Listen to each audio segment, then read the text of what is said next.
Hello, everybody, and welcome back to another episode of Spincast. Today, we are back on the great topic of collegiate esports. And today, joining us, we have Lamar Daniels. He is the esports director at Lourdes University.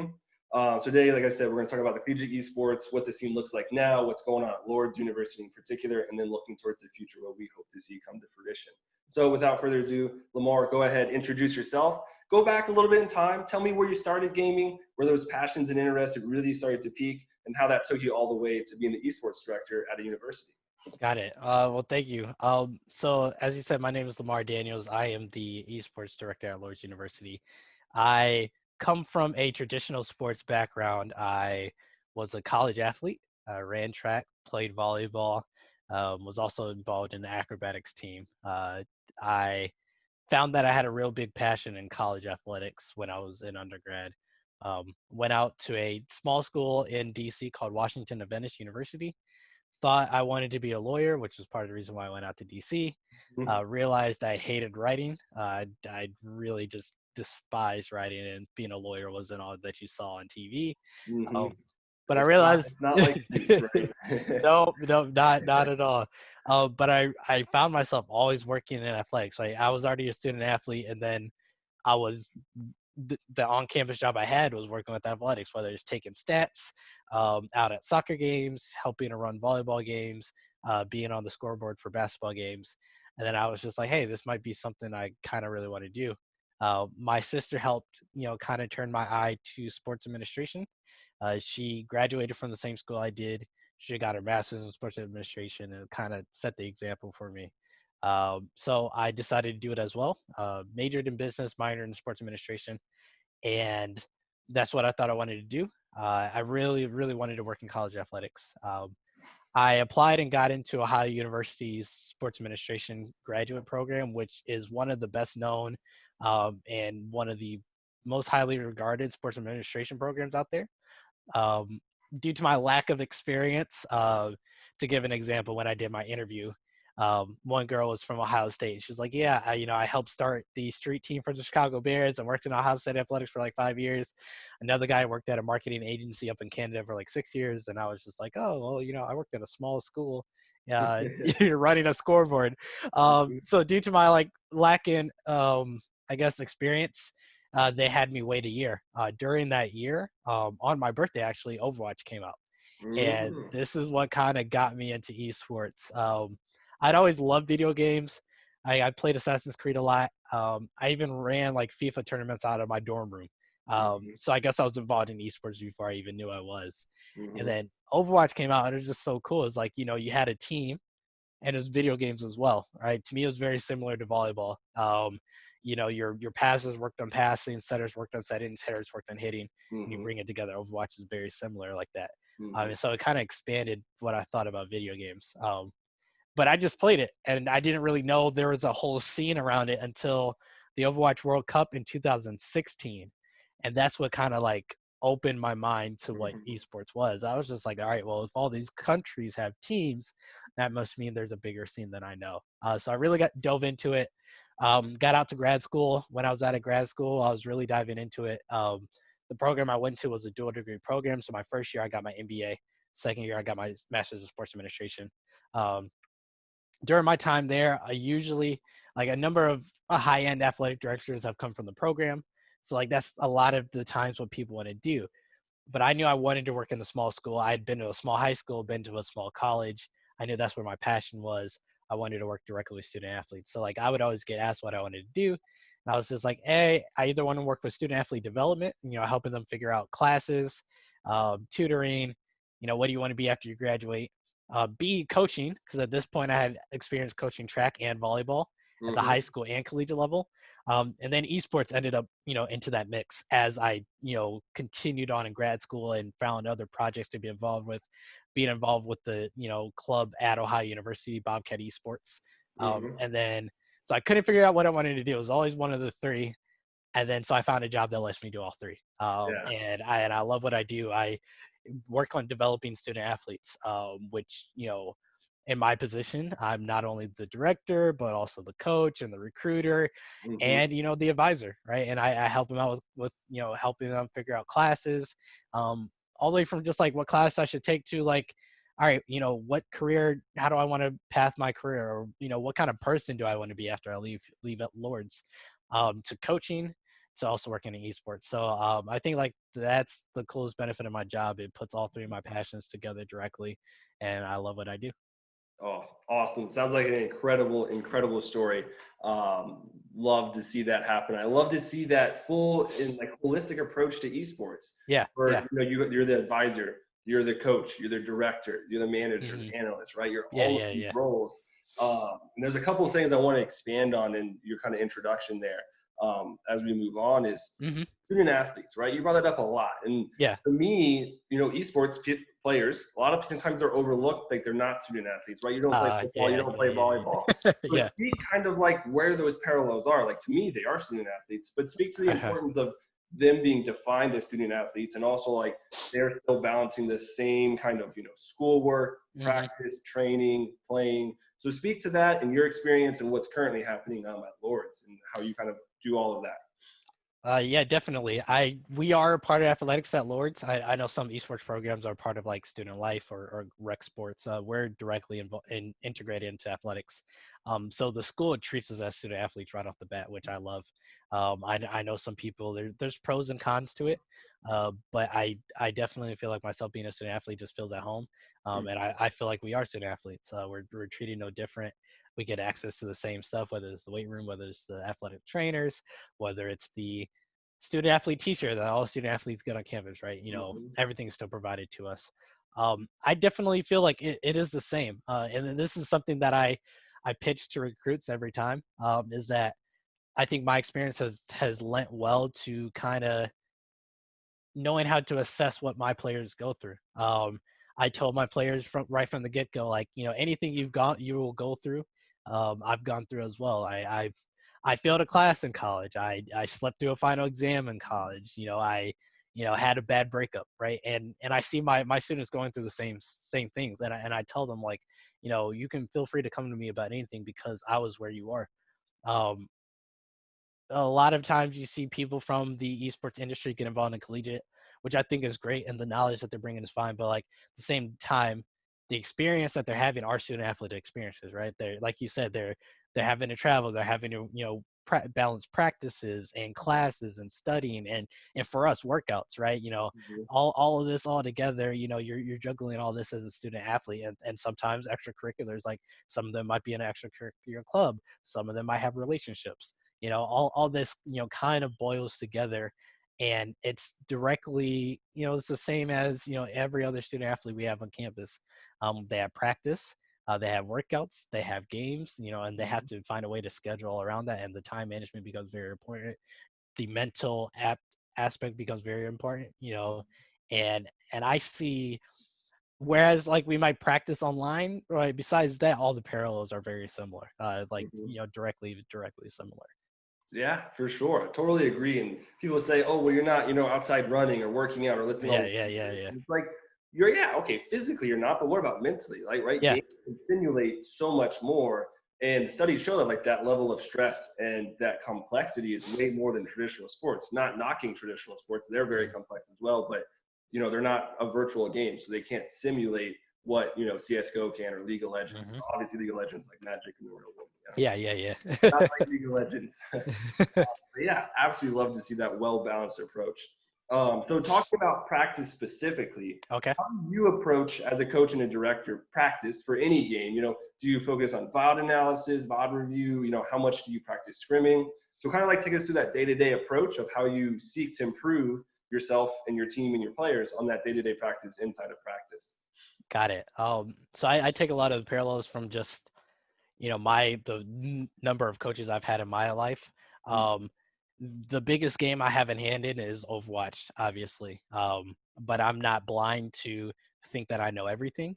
And I have students helping me out in the games I don't know as well, specifically League of Legends, and we have a Smash team. I have a student coach helping me out with that. Um, I guess our day-to-day thing, well, I guess starting beginning of the week, I talk to the student assistants I have. We set out a game plan for the week. We talked about the games we have coming up. What's the practice plan that they have for the games that I'm not involved with as much or not easily able to understand.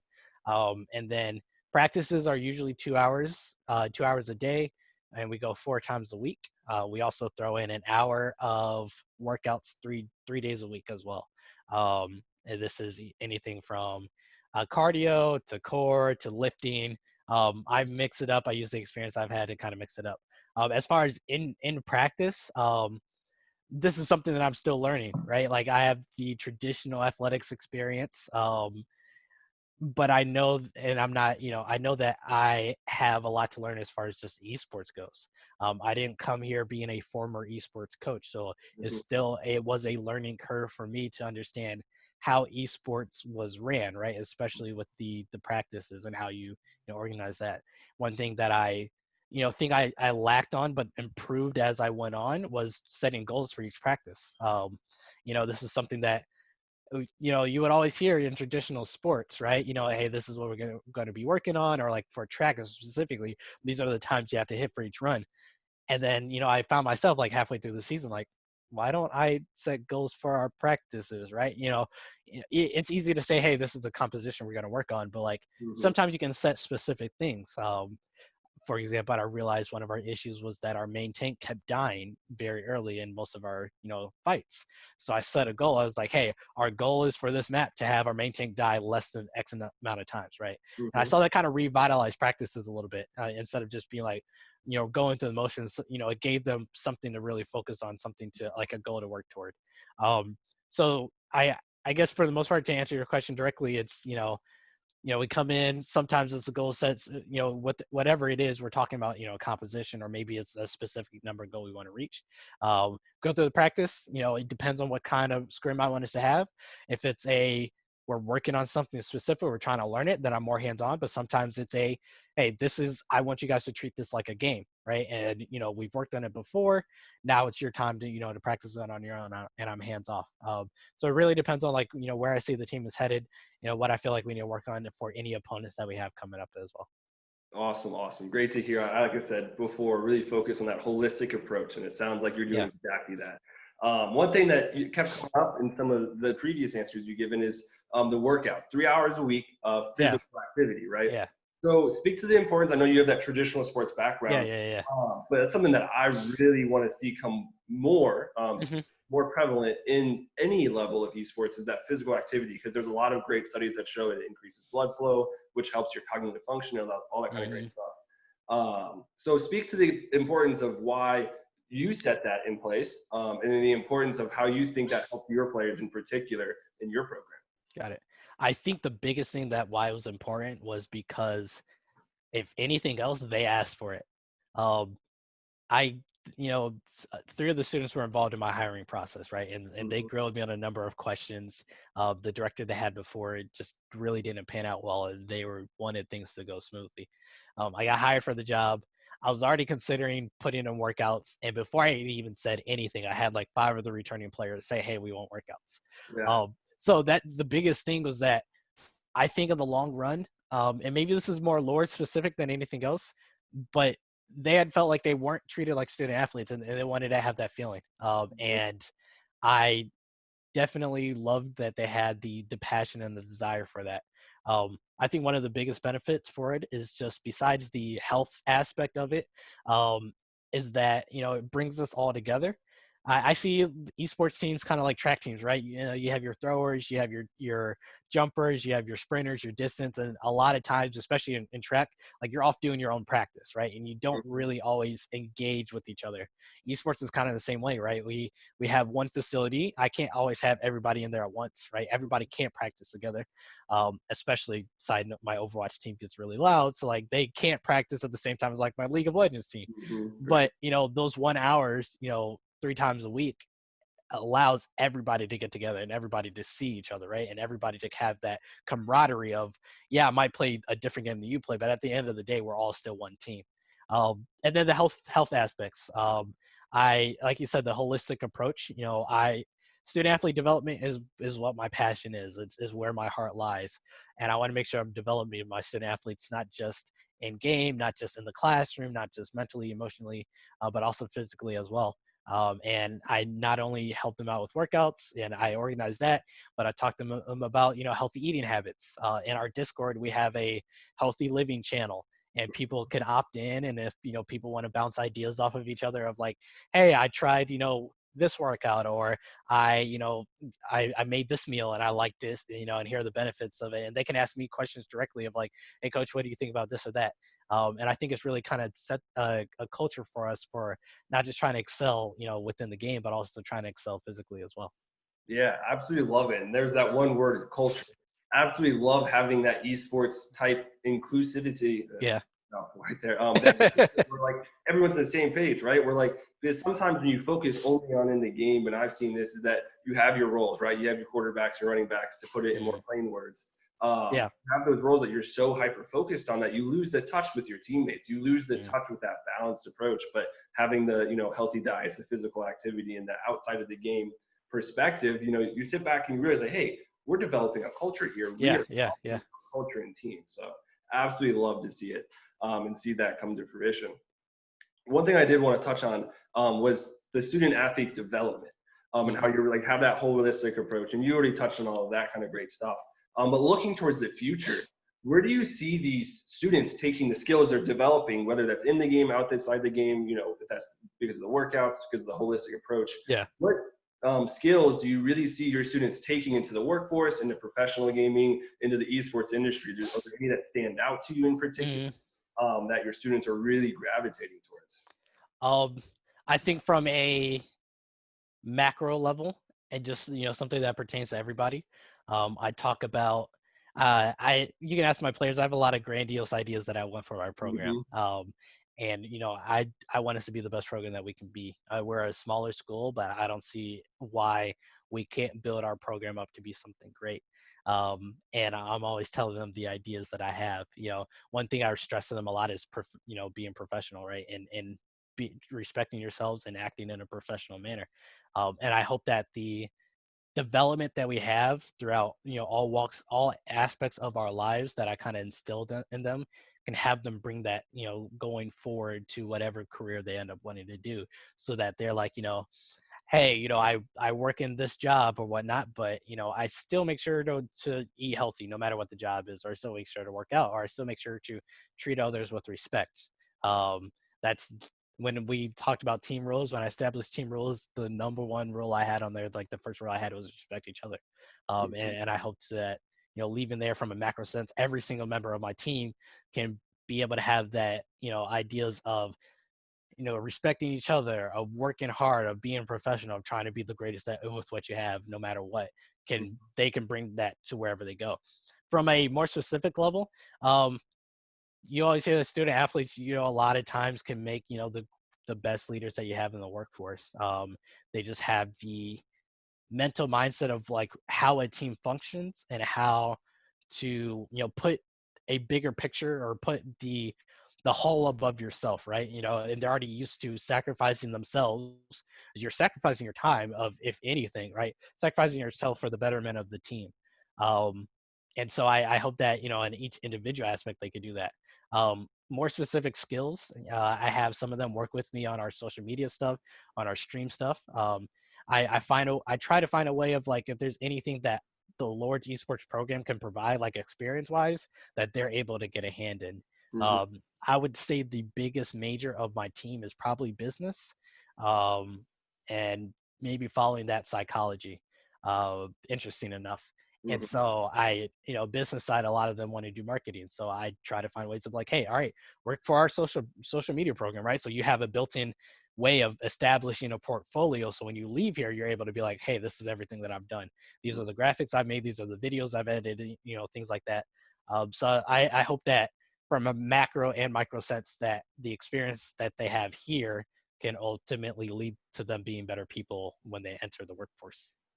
For sure. Absolutely love to see it, because that's where we all want to see, right? It doesn't matter what that success is, whether that's a job or you're a gamer or a coach, whatever, as long as you succeed, right? And building this foundation to that macro level. So many people, I think, trip up or fail to see that, like, hey, these people that play esports and compete every single day, they're building those skills that you said: teamwork, communications, work ethic. Like, those are the three most sought after skills in any workplace, or even outside the workplace, like institutions, university teams, like that's exactly what you need to succeed.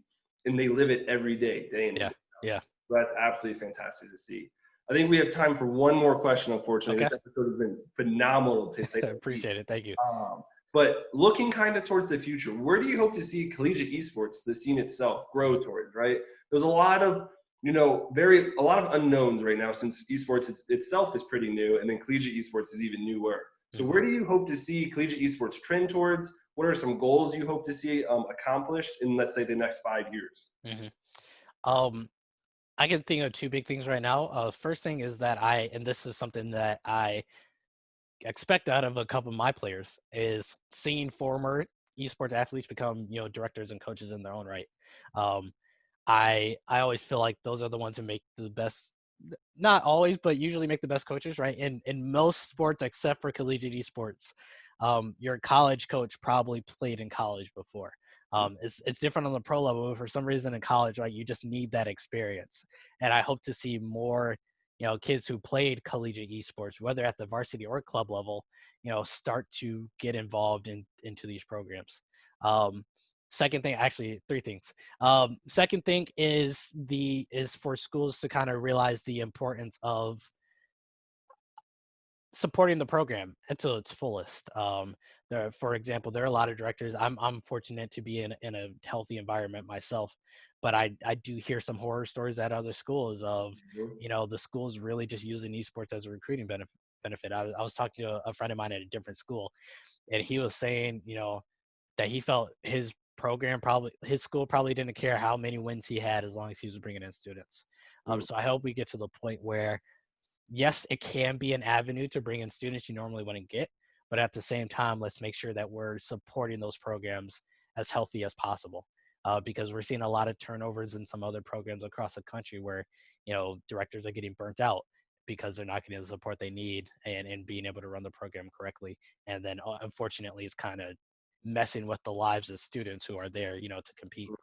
The last thing is the competition structure. I still think like we're still up in the air as far as, this organization running these tournaments, this organization doing that. Sometimes. Exactly, yeah. Like, I think we're going to start to see more conferences built out, like you see in traditional sports. I think that will be good. I think it kind of gives a lot more teams something to work toward, right? Like, at this point, if you're playing in TESPA or CELO, and you're a smaller level school, it's like, okay, we have these 6 games in the spring. What's after that, right? Like, we're probably not going to win a national championship. What else are we kind of building toward? You feel me?